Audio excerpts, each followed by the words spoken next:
2025 පළාත් පාලන මැතිවරණය සඳහා ත්‍රිකුණාමලය දිස්ත්‍රික්කයේ සියලු කටයුතු මේ වන විට අපි සූදානම් කර අවසන් කර තිබෙනවා.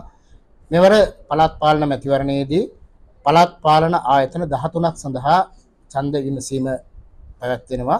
එහිදී මහනගර සභා එකක්, නගර සභා එකක් සහ ප්‍රාදේශීය සභා 11ක් සඳහා මේ ඡන්ද විමසීම පවත්වනු ලබනවා. එහිදී ඡන්දය ප්‍රකාශ කිරීම සඳහා 3,19,399 දෙනෙක් සුදුසුකම් ලබා තිබෙනවා. ඒ වගේම ඒ අතර තැපැල් ඡන්දදායකයන් 14,337 දෙනෙක් සිටිනවා.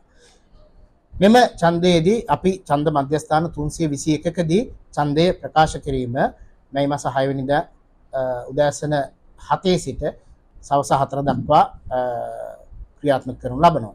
ඒ වගේම ඉන් අනතුරුව ගණන් කිරීමේ මධ්‍යස්ථාන 129කදී මෙම ඡන්දය ගණන් කිරීමේ කටයුත්ත සිදු වෙනවා. මෙම කාර්යයේදී අපිට නීති හා සාමය ආරක්ෂා කර ගැනීමට සහ ඒ අවශ්‍ය කටයුතු සඳහා පොලිස් නිලධාරීන් 1700ක් පමණ අපි මේ කාර්ය සඳහා යොදවාගෙන තියෙනවා.